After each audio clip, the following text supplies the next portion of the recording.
Olá, muito boa tarde, sejam todos e todas muito bem-vindas a mais uma aula da Escola de Direito. Hoje, como eu tinha anunciado na nossa última aula de política criminal, a gente tem um convidado muito especial para conversar com a gente a respeito de direito penal do inimigo, que é o tema atual das nossas aulas. É o professor Alexandre Rocha Moraes, ele é professor da PUC, promotor aqui em São Paulo e está em cargo de um dos tribunais do júri aqui do Fórum Criminal da Barra Funda. Professor, seja muito bem-vindo, obrigada por estar conosco aqui para a gente falar um pouquinho de direito penal do inimigo, é uma honra tê-lo como convidado. Professor, a gente pensou numa discussão a respeito de direito penal do inimigo, que é, ou que foi uma das suas áreas de estudo, afinal de contas, o senhor tem uma obra a respeito disso publicada, que foi inspirada na sua dissertação de mestrado, e muito se pergunta, ou o que chega para a gente é aquela pergunta clássica: o direito penal do inimigo, ele foi criado pelo Jacobs ou ele só foi nominado pelo Jacobs? Uma saudação a todas e a todos. Professora Ana Clara, obrigado pelo convite, é uma honra poder participar de um projeto como esse. Acho que a gente só constrói uma geração voltada para a liberdade se a gente dá conhecimento e aí oportunidade de escolha. Bom, esse tema que foi o tema da minha dissertação de mestrado, eu fui o primeiro brasileiro propriamente a escrever sobre isso. À época tinha uma dificuldade tremenda, já vão mais de 15 anos, de ter acesso a obras. Eu comprei muita obra no exterior para poder escrever sobre isso. E essa primeira pergunta é a pergunta clássica de se entender. A gente podia traduzê-la de uma forma até diferente, dizer assim: a rigor, o direito penal do inimigo é uma teoria ou ela é uma constatação? Porque o próprio Jacobs, a primeira vez que tocou nesse assunto em meados da década de 80, ele dizia em tom crítico: olha, o direito penal clássico de inspiração iluminista, esse que pautou durante muito tempo o direito penal alemão, me parece que ele está divorciado das características dos institutos que eu tenho constatado aqui na dogmática alemã. Aliás, parece até que o Estado alemão está produzindo um direito penal que ele não dialoga mais com o cidadão, ele está enfrentando o inimigo. E no final da década de 90, ele dizia: olha, esqueçam aquilo que eu disse, é mais sério do que eu pensava, e não é um problema alemão, é um problema do mundo inteiro. A Europa continental, esse era o foco dele, e a própria América Latina, estão permeados hoje de institutos de um novo modelo de direito penal, de processo penal, de execução criminal, que não parece mais se coadunar com o modelo de inspiração clássica iluminista. Há características explícitas de uma outra política criminal em que claramente o Estado está enfrentando inimigos. E ele dizia, até então, fazendo um juízo de constatação: se esse processo é inevitável, acho que seria melhor delimitar os modelos, que ficassem nos códigos, nas legislações, explícito que tipo de vacina para que tipo de patologia ou disfunção social, que tipo de remédio para que tipo de disfunção social, sob pena de assorrelvas ocultas, haver uma confusão, e a gente tem constatado isso, e esse alerta dele foi muito preciso, uma confusão na aplicação de mecanismos excepcionais de enfrentamento de inimigos para a criminalidade comum e urbana. Somente pós 11 de setembro, somente depois dos atentados terroristas, sobretudo do 11 de setembro, é que o Jacobs percebeu que havia, a partir dali, uma ressonância social, uma legitimação social. E a partir dali ele teorizou. Mas, se você puder me perguntar aí, para que eu crave qual era a grande preocupação do Jacobs, e foi assim que eu escrevi sobre o direito penal do inimigo, a melhor leitura é a leitura de 99.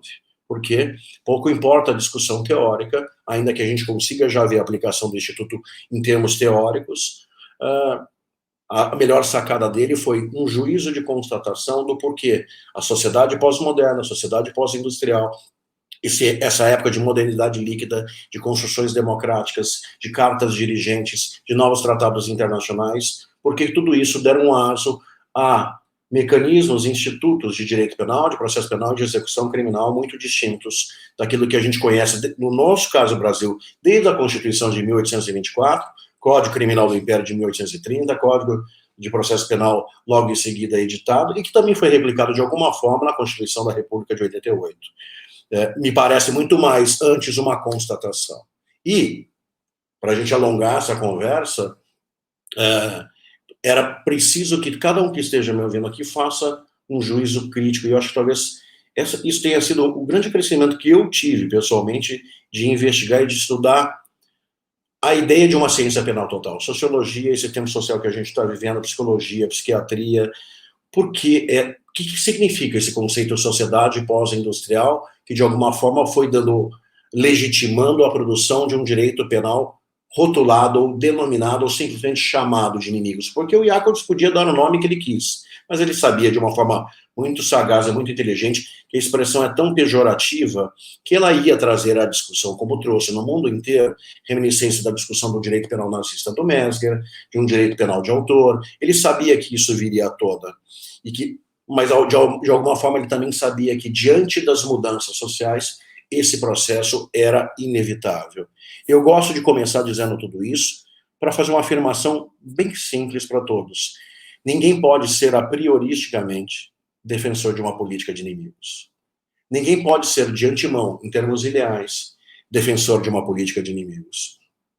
É a repetição de fatos, como diz o Reale, que ao longo do tempo formam o axiológico, consolidam valores que, quando caros, demandam proteção jurídica penal. O direito, e o direito penal por excelência, é um raio-x da ética de um povo.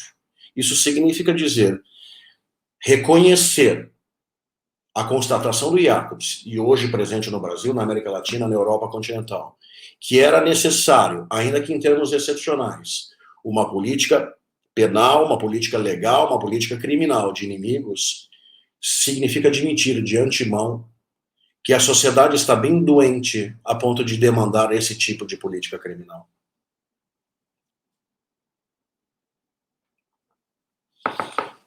Então, essa é a primeira constatação que eu faço, né, Clara? E aí, dito isso, o senhor próprio disse que após os atentados terroristas é que surge uma legitimação social. Ou seja, a ideia de que, de fato, existem inimigos da sociedade e que esses inimigos fazem jus a um tratamento diferenciado do direito penal. Historicamente, o próprio Jacobs aponta a ocorrência, ainda que não tivesse chamado de movimento de política criminal do inimigo, alguns momentos, tanto na Alemanha quanto na Europa, em que houve, de fato, a aplicação desse direito penal diferenciado. Trazendo para o Brasil, o senhor consegue identificar, ainda que não fosse, de fato, algo formalizado, algo legislado, limitado, em que aconteceu a aplicação de um direito penal do inimigo, ainda que de forma subliminar? Não, eu nem acho que é subliminar, eu acho que o processo está completamente consolidado, hoje não tem mais volta a isso. Porque a gente não pode ter a pretensão pueril e inocente de achar que dá para aplicar a prova testemunhal e o processo penal clássico de inspiração iluminista com o mesmo viés do garantismo negativo, que vem desde o Beccaria, reforçado pelo Ferraioli, para crime organizado, para milícia privada, para terrorismo, para criminalidade econômica e financeira. No caso do Brasil, durante muito tempo, até começo da Constituição de 88, muito se dizia no Brasil que o Brasil era um país que só praticava a justiça de pobres e pretos. E foi a era democrática, a era das cartas dirigentes, como diz o Canotilho, dos novos tratados internacionais, antes tratados internacionais que limitavam o poder de punir do Estado, como é até hoje, por exemplo, o Pacto de São José, mas agora convive com tratados internacionais que legitimaram o Estado a criminalizar o mundo globalizado, como no caso do Brasil, simbolicamente 2 tratados internacionais que a gente subscreveu, que de alguma forma criaram condições para legitimação, como são Convenção de Mérida, de combate à corrupção e enriquecimento ilícito, Convenção de Palermo, de combate ao crime organizado. Então, de um lado, eu tenho uma questão que o processo era inevitável mesmo, muito antes da legitimação social, porque o mundo mudou. Uma coisa é discutir bando e quadrilha, outra coisa é discutir crime por meio de estruturas de empresa, de aparatos de organização criminosa, de milícia privada, de instituições pré e hoje já, aqui no Brasil, mafiosas, que praticam um tipo de criminalidade com o uso da violência, com cooptação de braços do Estado, com lavagem de capitais, de forma muito mais do que transfronteiriça, de uma forma transcontinental, como historicamente eram as estruturas mafiosas italo-americanas, por exemplo. A expressão inimigos, por exemplo, ele faz referência à Alemanha ou ao período nazista, por exemplo, mas a primeira vez que isso foi utilizada, já nesse período de uma dogmática mais científica, foi no Tratado de Direito Penal do Franz von Liszt, de 1890, que é um cara que inspirou muita gente, um dos maiores penalistas de todos os tempos, que inspirou muito, e já usava essa expressão. De alguma forma, se discutiu isso ao longo do tempo aqui, nas escolas de defesa social, na discussão sobre criminosos natos, criminosos por tendência, de certa forma, um pouco trazida pelo Lombroso, mas também uma boa parte dos pensadores brasileiros discutiam a ideia de que há um tipo de criminoso reiterado, que é multireincidente, etc., e que demandaria um tratamento, um tratamento jurídico, uma proteção, ou um tipo de prevenção diferenciada ou distinta. Então, assim, eu acho que a gente precisa separar as duas coisas. Em primeiro lugar, esse processo é inevitável. Nós tivemos que dar remédios diferentes para coibir esse tipo de criminalidade. Então, quando a gente fala quais são as características de um direito penal de inimigo, dentre outras características, é a flexibilização de garantias penais e processuais penais. Bom, eu vejo isso na transação penal, como vejo isso na colaboração premiada. Eu vejo isso no acordo de não persecução penal, como vejo isso em novos instrumentos de obtenção de prova, de meios de obtenção de prova. Se olhar para a Constituição da República, a privacidade, a intimidade, o sigilo telefônico está garantido, mas a interceptação telefônica se tornou um eficaz meio de obtenção de prova para coibir esse tipo de criminalidade. A interceptação telefônica era já, nessa leitura do Jacobs inicial, antes mesmo da teoria, já uma feição de direito penal do inimigo. A lei de drogas, quebra de teoria monista unitária com exceções, aquilo que era para ser exceção pluralística vira regra geral. A lei de drogas, que tem uma exasperação na punição, tipos misto alternativos para você pegar o sujeito em toda a linha do desdobramento causal, a não restrição do crime de drogas especificamente ao objeto material droga, mas matéria-prima, quase punindo o pensamento. Muita gente fala, nossa, a lei de terrorismo veio criminalizar atos preparatórios. Bom, a Lei de Segurança Nacional já fazia isso há algum tempo com o crime de sabotagem, mas mais do que isso, não sejamos ingênuos. Nós estamos no mundo inteiro nos socorrendo de uma legislação de prevencionismo penal, de excesso de precaução penal, de excesso de antecipação da tutela penal, ou uma das características mais marcantes da política de inimigos, que é criminalizar em estágio prévio, há muito tempo, com tipos de perigo abstrato, por um excesso de omissão imprópria, por crimes de mera conduta e elevando atos preparatórios à categoria de crimes autônomos. Então, quando eu digo assim, você é contrário a uma política de inimigos, a primeira coisa que você deveria refletir é, muita gente gosta de olhar na lei de abate de aeronaves, no RDD 52 da Lei de Execução Penal, na própria reforma da lei anticrime no que diz respeito à lei de execução penal, como eu disse, na lei de tráfico de drogas, na lei antiterror, gosta de olhar ali facetas, e é evidente que tem características dessa política de inimigos que ele se referia em tom crítico lá atrás. Mas a gente pode ir muito além disso. Penetrar em unidade de conservação com apetrechos de pesca. Isto é, a antecipação da antecipação da antecipação. E a presunção da presunção da presunção da lesão ao meio ambiente. Porte de arma de fogo, o que é isso? Criminalização de atos preparatórios na condição de tipo penal autônomo. Dirigir sem habilitação ou dirigir embriagado, o que é isso? Bom, eu estou presumindo aqui a lesão à segurança viária como um bem transindividual. Então, uma das sacadas que eu acho geniais do Jacobs é que ele enxergou o jogo, não foi só ele, vamos deixar isso claro. Huxin fez isso, Schunemann fez isso, Hassemer fez isso, Bacigalup fez isso, Silva Sanches, naquele livro fantástico, a Expansão do Direito Penal dele, também enxergou o jogo antes. Olha, a partir do momento que eu alço para o direito penal a missão de tutelar, por exemplo, bens transindividuais, difusos, coletivos, individuais homogêneos, tornando aquela exceção que a gente tinha, que era proteger bens jurídicos, que a gente chamava de sujeito passivo vago, de titularidade vaga, quase numa regra. Quando eu alço tudo isso para o direito penal, é inevitável que eu olhe para um direito penal que fica o tempo inteiro presumindo perigo, criminalizando em estágio prévio, quase punindo o pensamento. Aquilo que era para ser algo abominável num direito penal de cidadania, passa a ser quase uma regra geral. Então, assim, antes mesmo da legitimação social, isso já foi possível. Agora, a partir da legitimação social, e essa talvez seja a sacada do Jacobs,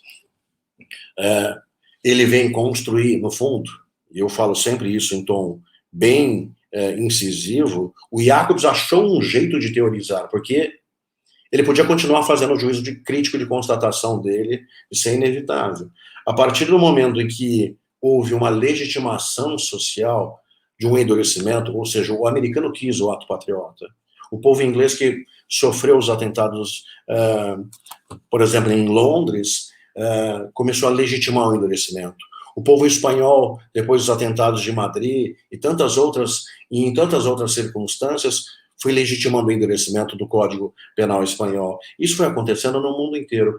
E como que você vê isso agora em institutos específicos para esse tipo de sujeito que o Estado declaradamente, de uma forma, inclusive retórica, começa a chamar de bandido ou de inimigo, ou essas mesmas retóricas e falas que historicamente elegem governadores e presidentes da República no Brasil quando o tema é segurança pública, como viatura na rua, bandido bom e bandido morto, etc. A gente vê isso aonde? Por exemplo, na legítima defesa especial.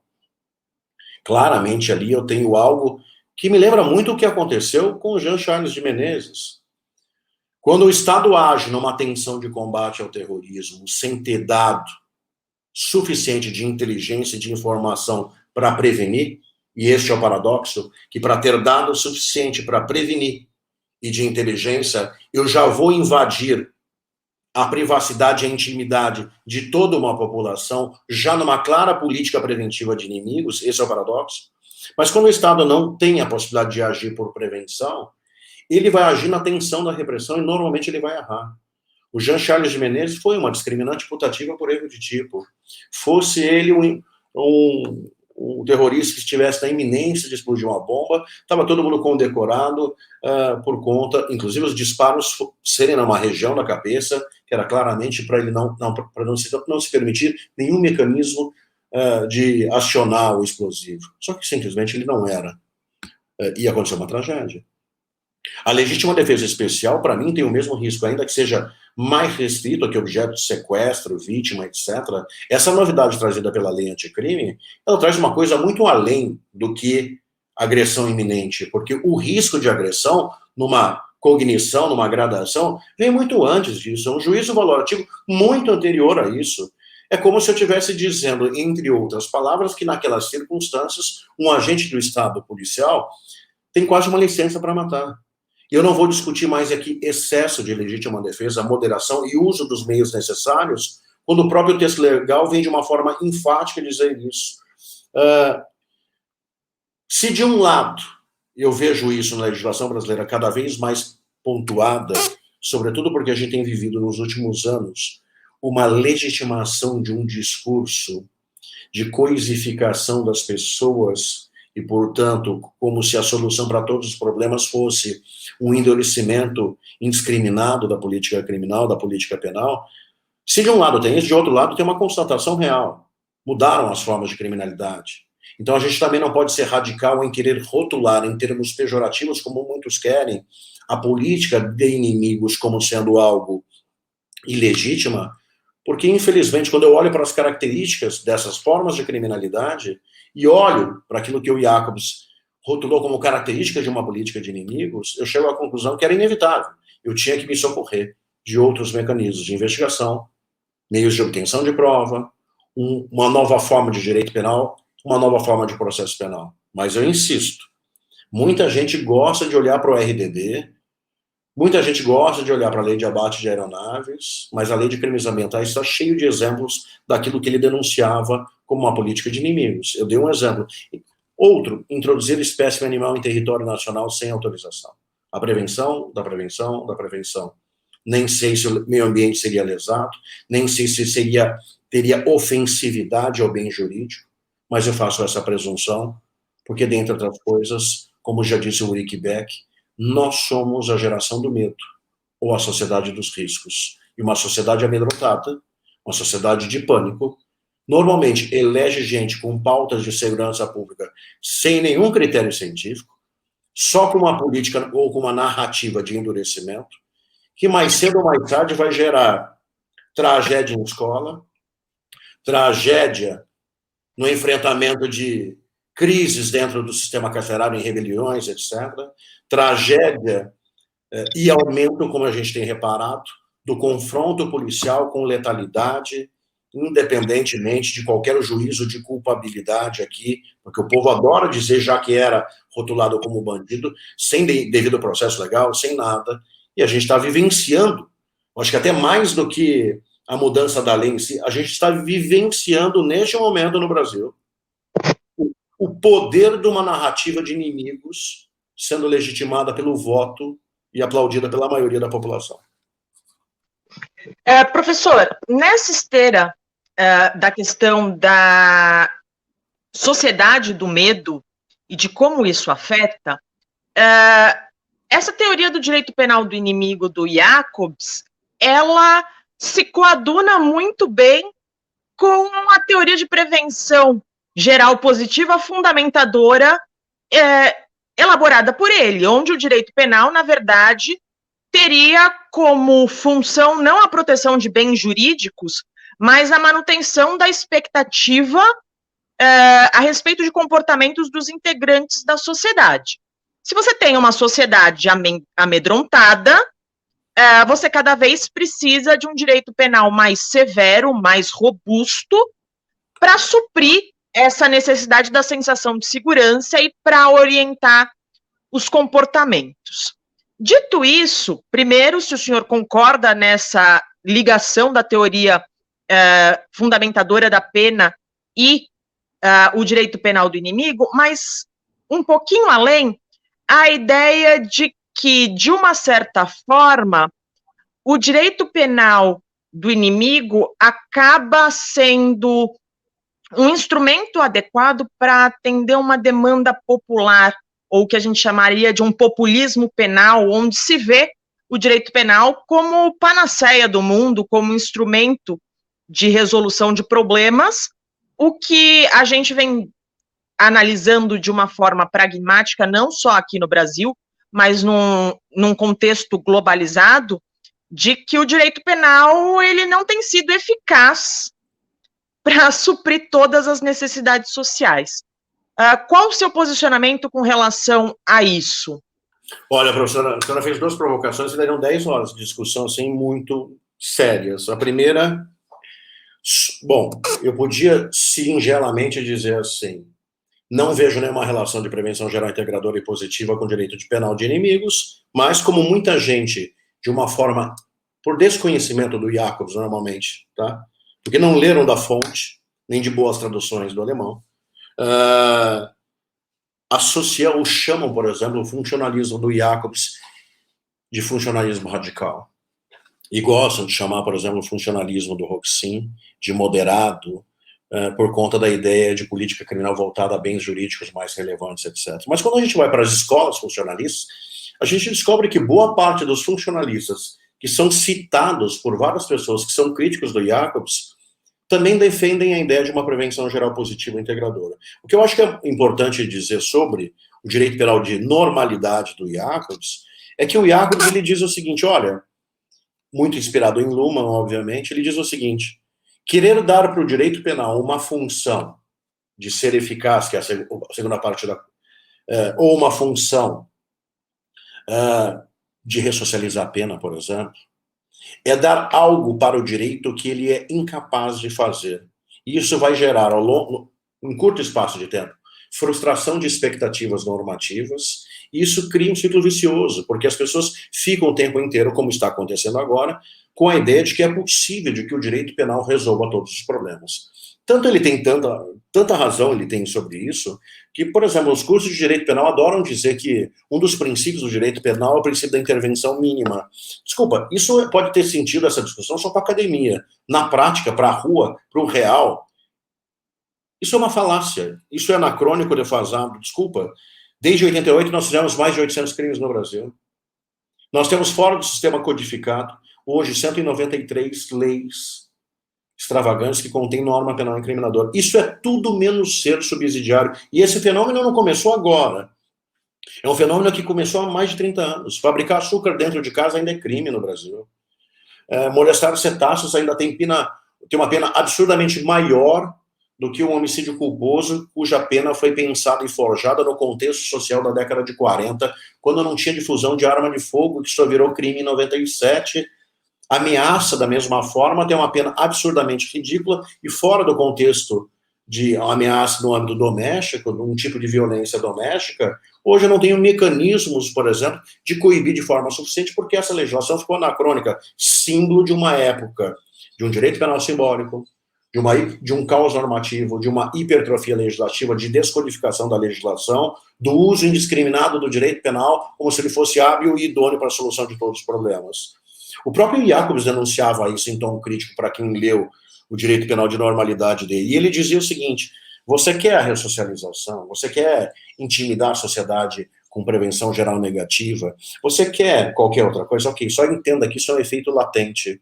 Você não pode, e aí haverá sempre esse erro de achar como você busca a eficácia nesse mecanismo que o direito não pode dar, porque quem dá a ressocialização é o Estado e a família com outro tipo de política pública e convívio, etc, etc, etc, que não o juiz de direito aplicando pena ou não aplicando pena.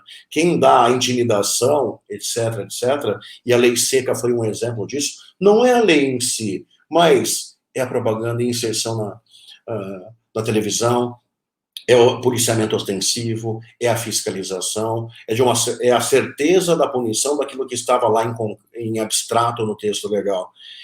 No fundo, ele está dizendo o seguinte: o resto é só efeito latente. O único feito real e garantido é de que o direito, quando violado, como todos nós assinamos o compacto social por adesão, como todos nós abrimos mão da vingança privada, demos o monopólio do uso das armas, do direito de punir para esse ente fictício chamado Estado, a gente tem abrindo mão de parcela da nossa liberdade, reconhecendo essa autoridade do Estado, uma expectativa de que se alguém defraudar esse acordo, ele será punido com sanção, porque eu estou cumprindo meu papel social.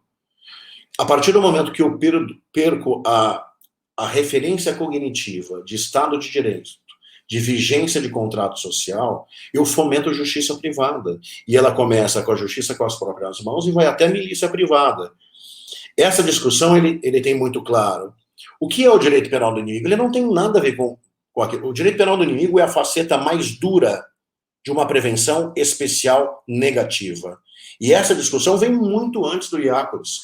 Neutralização, inocuização e tirar de circulação. Talvez a pauta mais importante, professora, que a gente tenha que discutir, porque eu sempre gosto com os meus alunos de deixá-los livres para entender o bônus e o ônus de todas as discussões, de não dar viés ideológico para nenhuma discussão, para que eles sejam livres. Eu digo, ninguém pode ser a prioristicamente defensor de uma política de inimigos, porque isso revela uma sociedade doente. Agora, o outro lado da história não tem a pretensão de querer utilizar os remédios tradicionais para coibir essas novas formas de criminalidade. Porque ao fazê-lo, você só vai assistir impunidade, sentimento de injustiça e este discurso que tem permeado a opinião média coletiva, independente do Datena e de quem usa a mídia de forma sensacionalista para reforçar esse sentimento de insegurança, independentemente deles, fica na sociedade, numa sociedade que enxerga 4 a 10% de homicídios sendo solucionados, numa sociedade que enxerga uma taxa de subnotificação de roubo em torno de 30%, ou seja, 2/3 não são sequer investigados, registrados, numa sociedade que, portanto, está de alguma forma também vivenciando a violência urbana, talvez não nos patamares, objetivamente falando, que a sensação subjetiva gera, como diz o Ulrich Beck, mas que está vivenciando e que espera o mínimo de resposta.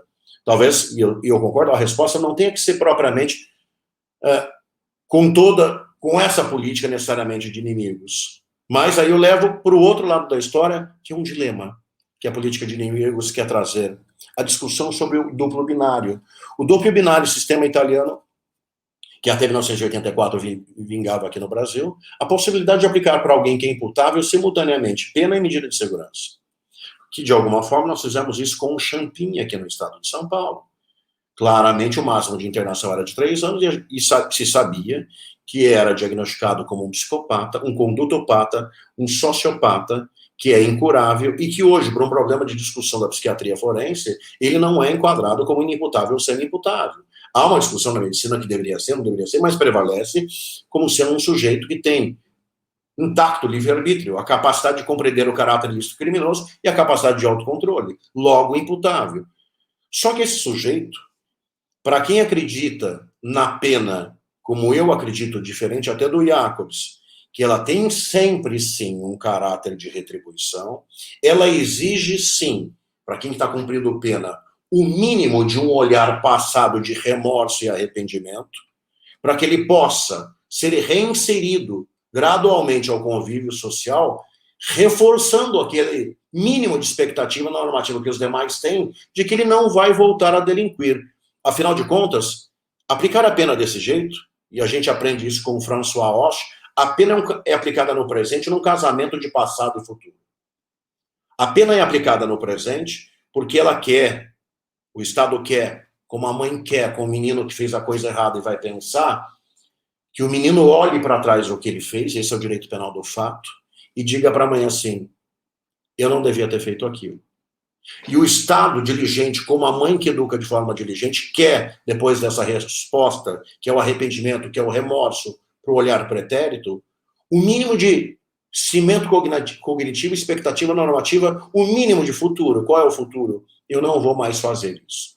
A questão é que o psicopata, o condutopata, boa parte desses criminosos são de colarinho branco, boa parte desses criminosos são terroristas, boa parte desses criminosos são criminosos de organizações criminosas, não todos, e aí está o erro de querer implementar genericamente erga omnes uma política de inimigos, mas esses que o são, e que poderiam ser diagnosticados desse jeito, desculpa dizer, não tem nenhum mecanismo de remorso e nunca terão, nem de arrependimento e nunca terão.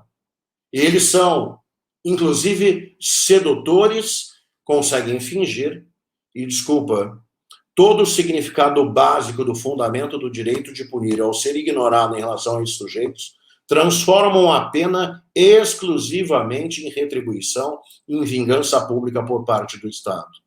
Assim como é também quando eu aplico uma pena 25 anos ou 20 anos depois para um sujeito que cometeu um homicídio há 20 anos atrás. É outro homem, outra condição, outras circunstâncias. Então, assim, eu quero só deixar o outro ponto para quem está nos assistindo, porque, assim, se não gerar dúvida o que a gente está discutindo aqui, se o problema fosse tão simples assim, podem ter certeza que já tinham resolvido em outro lugar do mundo. Neste momento, na Alemanha, tem 650 pessoas em duplo binário.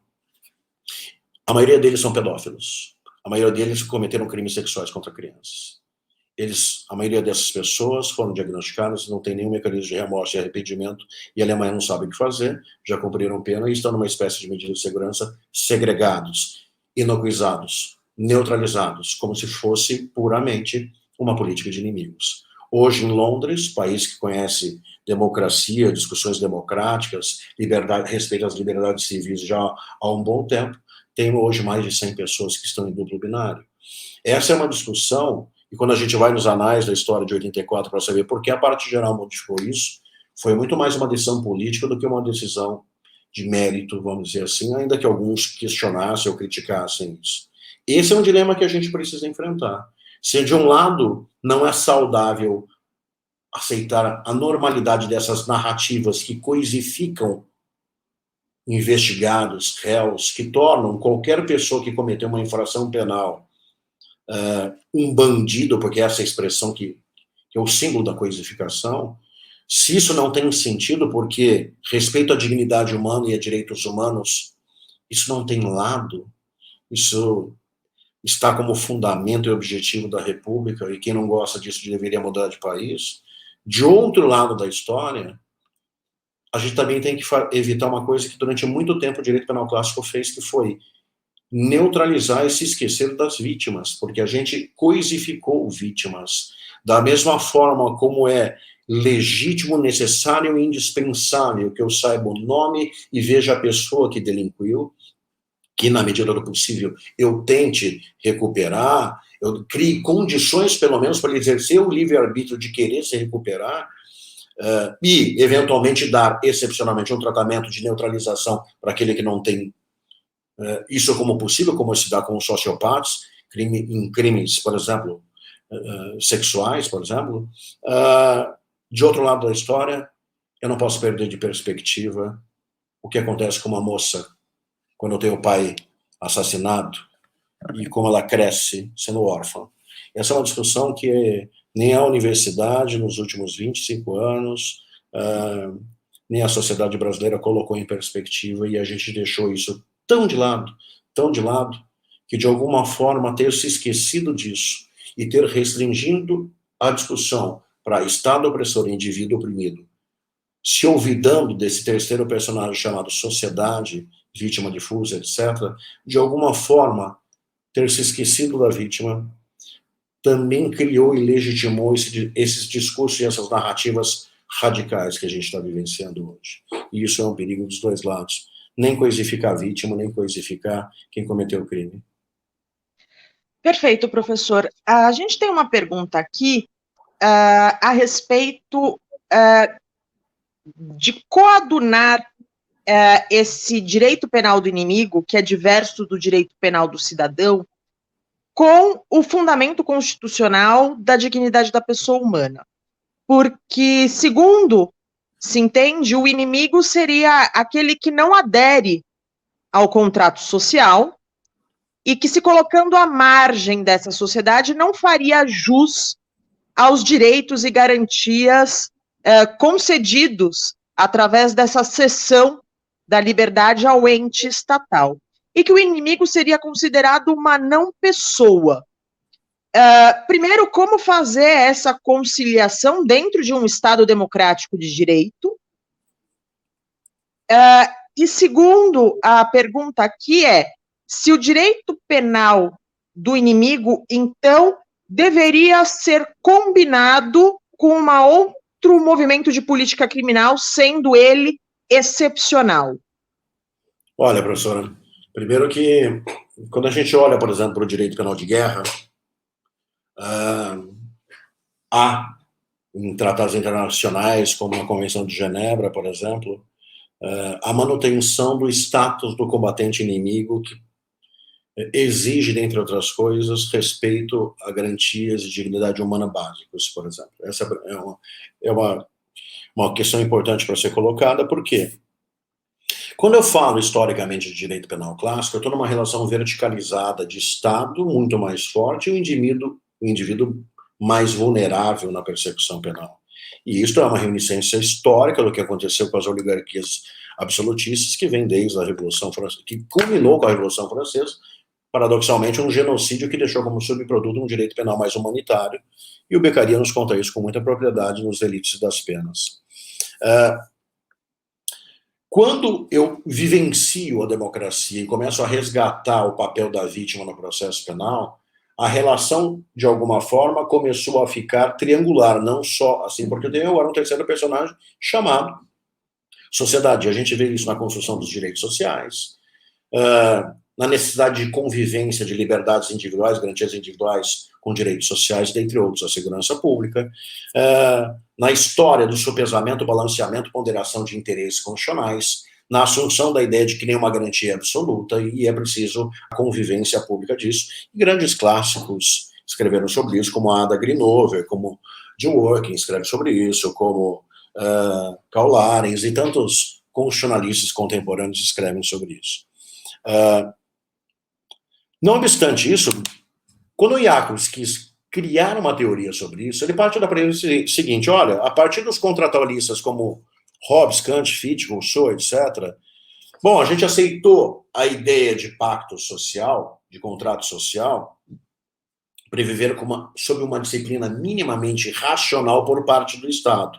Essa é a ideia básica do contrato social. Mas há algo que a gente precisa discutir nas traduções que fazem do Jacobs, que quando o Jacobs usa a expressão não pessoa, ele não estava falando propriamente não pessoa em termos de não ser pessoa, em termos de dignidade humana.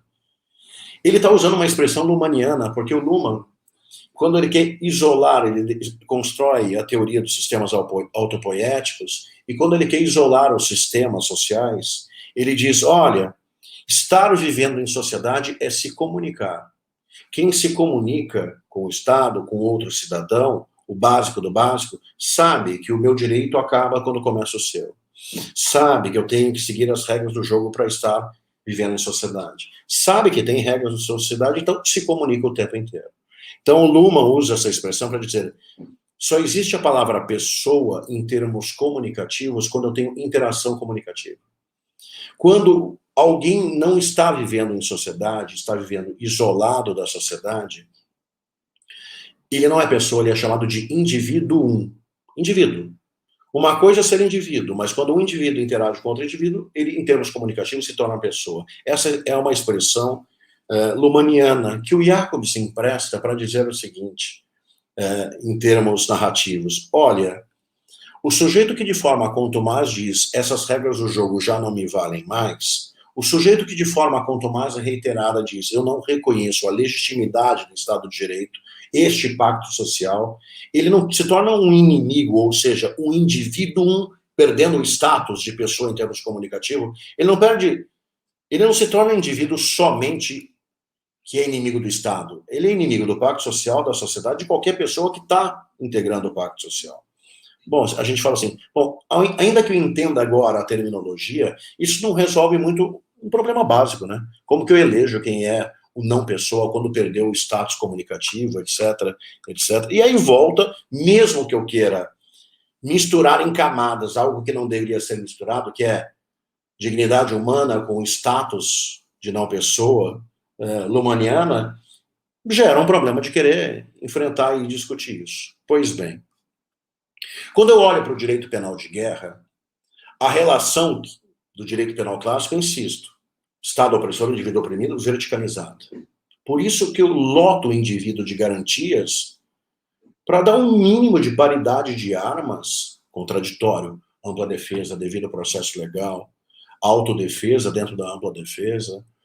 Eu loto de garantias para que essas regras do jogo chamado devido processo legal que permitam de uma forma legítima esse Estado, que é muito mais forte frente a esse indivíduo vulnerável, criminoso. Bom, no estado de guerra, ou no direito penal de guerra, eu tenho um Estado contra outro Estado, então a relação é verticalizada.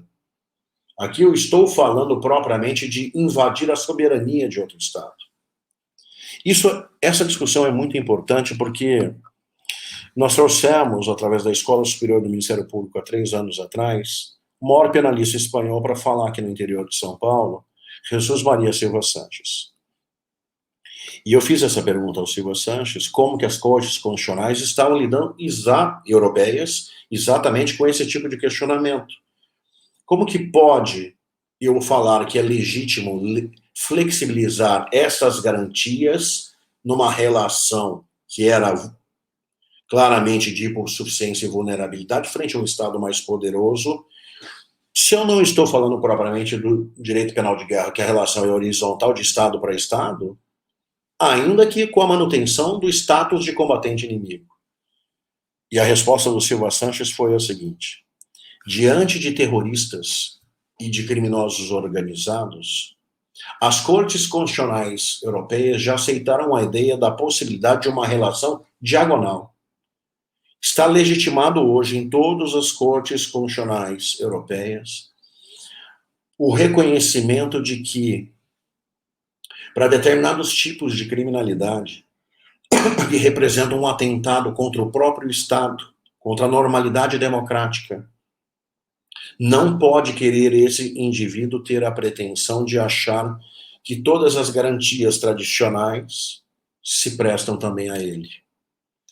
Bom, Apesar de eu entender que hoje todas as cortes constitucionais legitimaram isso, europeias, sobretudo porque lá enfrentaram claramente com as mazelas que a gente sabe que gera de traumas para gerações e gerações com os atentados terroristas, isso não resolve muito o nosso problema de falar assim, ok, se isto é para ser como estão reconhecendo de forma tão excepcional desse jeito, como que eu olho para a Constituição e concilio isso? Bom, é uma regra de interpretação de hermenêutica, de proporcionalidade, de hermenêutica constitucional, de sopesamento e balanceamento de interesses, etc., como os clássicos de hermenêutica constitucional fazem, partindo da premissa que, além da proporcionalidade sob a ótica da vedação de excesso do Estado, o Estado também não pode proteger bens da vida de forma deficiente. Então, a partir do momento que ele pretende dar o mesmo remédio, o mesmo tratamento, a mesma disciplina jurídica para um terrorista que foi responsável pela morte de milhares de pessoas, gerando como trauma e sequela para inúmeras outras pessoas, são os familiares que perderam e outros que vivenciaram tudo aquilo, é preciso reconhecer também a proibição da proteção jurídica deficiente. Essa dupla face da proporcionalidade, princípio de origem alemã, é discutir exatamente nesse contexto de resgate da vítima, resgate da sociedade, mas mesmo reconhecendo que é possível construção de hermenêuticas desse sentido, sopesamento, ponderação de interesse, balanceamento, como dizia a professora Ada Pellegrini, mesmo com tudo isso, isso não resolve, como tinha alertado o próprio Jacobs, situações limítrofes. E é por isso que ele dizia, e eu defendo isso com muita propriedade em 99, é o seguinte, o grande X da coisa, eu sabia as regras do jogo antes, porque isso é o básico do contrato social. Se você, de alguma forma, está reescrevendo esse pacto social, gerando uma conformação ou uma releitura de dignidade humana, inclusive sob a perspectiva da sociedade e das vítimas desses crimes bárbaros, você deveria me dizer claramente, de antemão, e delimitar muito bem, quem são essas pessoas que potencialmente podem ter garantias flexibilizadas. Quem são essas... Em que momento eu posso usar essa política criminal excepcional? Sob pena de daqui a pouco a gente ter legitimado a utilização deste modelo de política criminal excepcional para tudo como já está acontecendo no mundo inteiro. Grandes discussões. Ah, mas você pode ser mais específico? Bom, eu podia jogar aqui, porque isso serão longas discussões, cegueira deliberada, utilizada de forma bastante contumaz na Operação Lava Jato. Extensão desmedida da ingerência penal ou da omissão imprópria, criando a ideia de risco criado para todos os crimes hoje, por exemplo, do direito penal empresarial. Domínio da organização criminosa, que é muito diferente de domínio do fato. A ideia de que quem coordena ou comanda uma organização criminosa tem o domínio de todos os papéis sociais e que ninguém comete nenhum crime à revelia do comando. Logo, a base é infungível, o comando é infungível e a base é fungível e substituível. Logo, qualquer crime executado por um membro daquela organização criminosa deve ser imputado aos comandantes sem prova de liame psicológico, de prévio ajuste ou de qualquer outra coisa clássica do concurso de pessoas, porque isso seria o domínio da organização criminosa. Essas vertentes novas de interpretação, que estão diminuindo o preço do dolo, o valor do dolo, aumentando aquilo que a gente conhecia excepcionalmente como axio liberi in causa, aumentando a responsabilização objetiva, criando uma espécie de culpa temerária, ou estendendo, que é do direito italiano, mas que a gente não tem propriamente aqui, algo próximo da culpa consciente com caráter de dolo, com pena diferente. Isso já está acontecendo aqui já há algum tempo. Então, assim, o grande desafio, eu acho que para essa geração, de entender o alerta que fez o Jacobs ao falar de inimigos, é que enquanto as pessoas insistirem pura e simplesmente que esta é uma política ilegítima e inconstitucional, ele vai continuar se contaminando a sua relva, ele vai continuar permeando, e daqui a um tempo está consolidado para todas as formas de atuação. E todos os discursos sobre ilegitimidade ou inconstitucionalidade vão naufragar porque a gente está diante de disfunções sociais que demandam um tratamento distinto. Se a gente colocar em perspectiva que era melhor a gente delimitar enquanto a gente não consegue ter um tipo de sociedade que não precise mais de uma política criminal tão maléfica, tão pernóstica, tão que viole na forma mais pura a ideia de dignidade humana, quando a gente não colocar isso em perspectiva, a gente está correndo sempre o risco de legitimar pelo voto governantes que se ancorem na sensação subjetiva de insegurança e produzam uma política criminal nesses termos para qualquer tipo de criminoso, em qualquer circunstância, e mais grave, para qualquer tipo de infração penal. E isso, para mim, é muito perigoso. Professor, acho que a gente tem tempo para mais uma das perguntinhas, que é a seguinte: se esse tipo de política criminal ela tem, a priori, indivíduos a quais eles se aplicam, o senhor mencionou terrorista ou integrantes de organizações criminosas, como lidar com isso aqui no Brasil, onde a gente sabe que dentro, por exemplo, dos estabelecimentos prisionais, a gente tem um domínio amplo de facções, de organizações criminosas, onde, então, de uma certa forma, esses presídios dominados e gerenciados por eles, a gente teria todos os encarcerados como membro ou como integrantes dessa organização. Hoje é possível colocar dentro da realidade fática da nossa execução penal as organizações criminosas ou os integrantes das organizações criminosas como sujeitos destinatários do direito penal? Olha, a sua pergunta é bem importante, porque a gente está ainda muito amador no trato do tema, tá? Em primeiro lugar, que a gente coloca, como há, por exemplo, um monopólio do tráfico de drogas por uma organização criminosa em São Paulo, então, a rigor, toda a droga vendida faz parte dessa facção criminosa que hoje já virou mafiosa.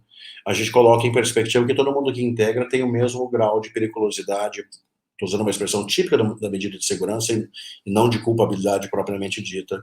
Então, assim, os remédios já deveriam ser diferentes, em escalas diferentes. Assim, uma coisa é você dar um tratamento excepcional para quem é o cara que de forma reitera, bom, são os chefes da organização criminosa.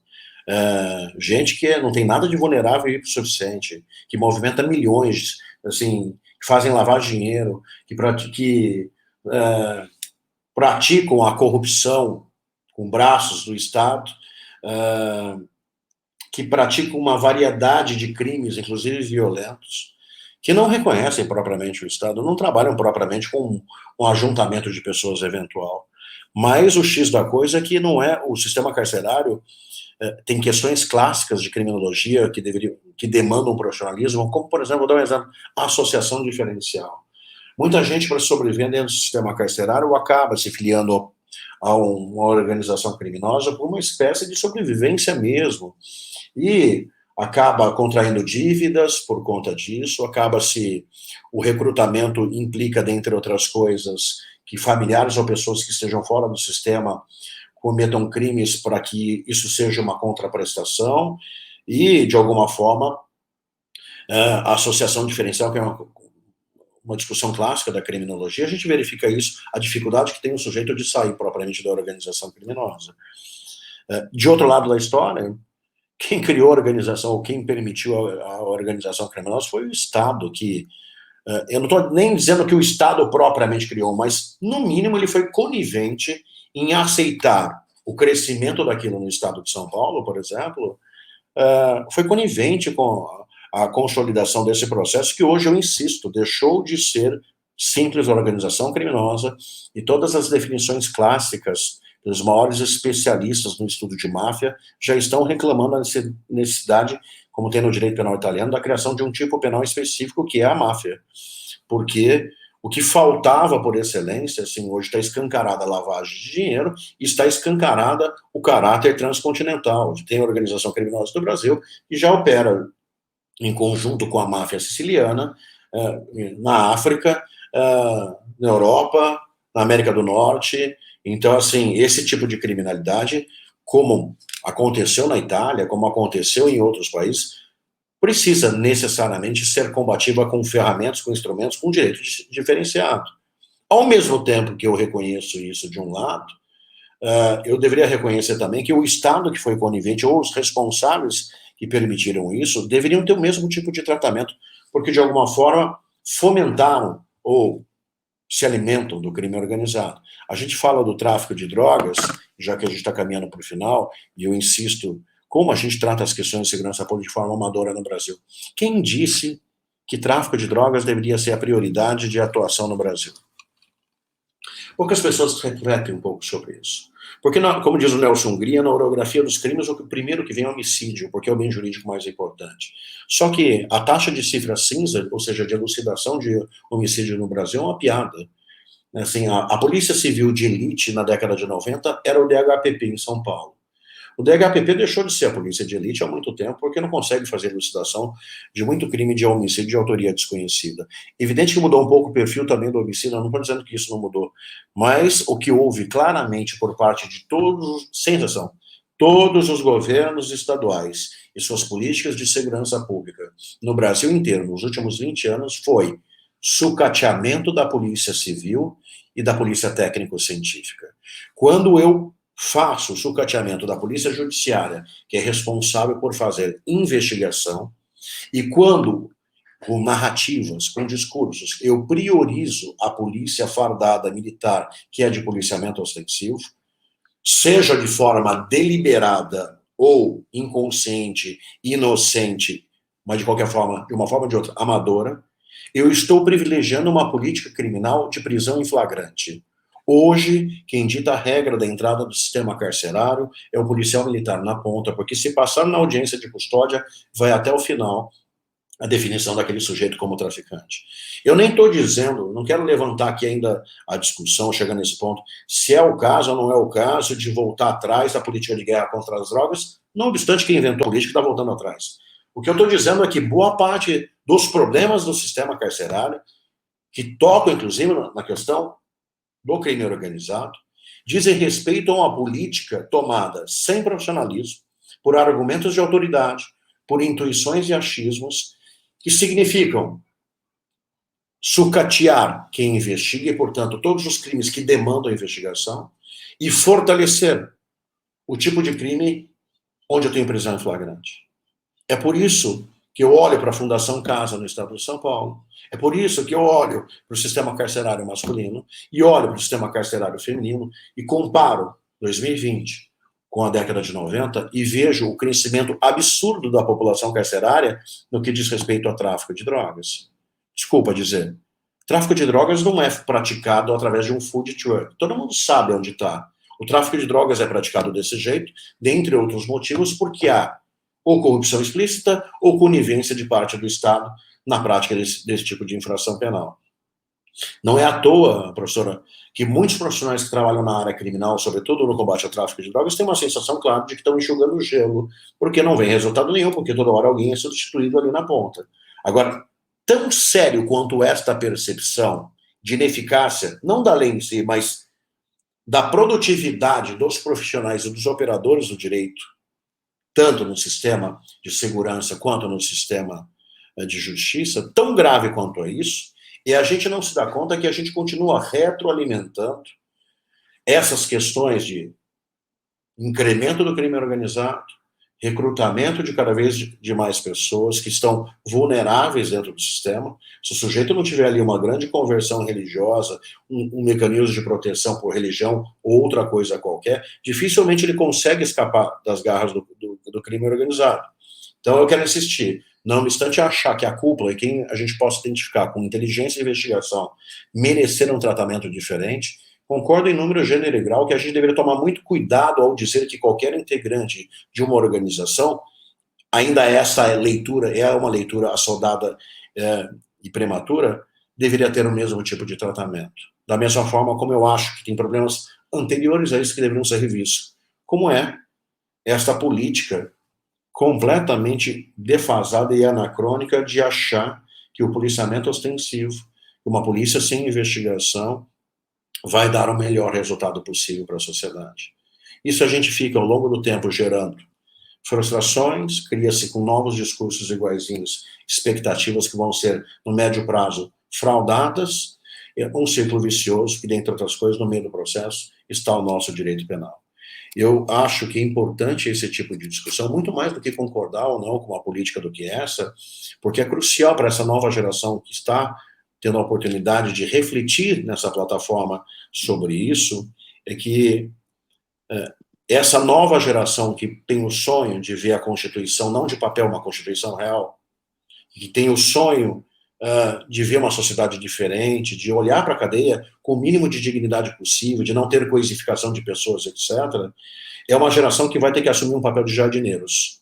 Saber o seguinte, não vai mudar agora, mas é preciso ter um olhar crítico sobre esse tipo de coisa. E a faculdade de Direito emburreceu as pessoas com uma mentalidade keynesiana de se pensar que um jurista tem a única e exclusiva função de compreender a dogmática penal, que é interpretação, aplicação por meio de persuasão, etc.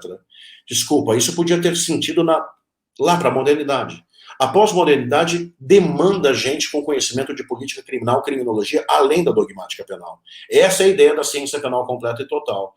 A gente precisa descer um pedestal de potência que tem historicamente o operador do direito e falar mais conectado com a rua, entender com dados de verdade o que está acontecendo no mundo.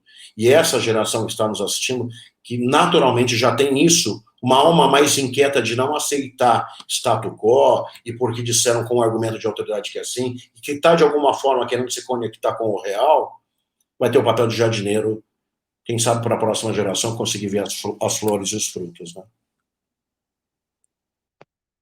Professor, muito obrigada pela sua presença, pelo seu comparecimento. Foi um prazer ter aqui. Infelizmente, o nosso tempo acabou. Espero que a gente possa, em outras oportunidades, conversar mais sobre esse e outros temas. Eu agradeço a vocês que estão nos assistindo. Por favor, se inscrevam nos nossos canais, deixe o seu comentário, deixe a sua curtida, para a gente continuar democratizando o acesso ao conhecimento. Eu me despeço de vocês, mas vou ficar aqui mais um pouquinho, aproveitando e tietando o professor Alexandre. Até mais!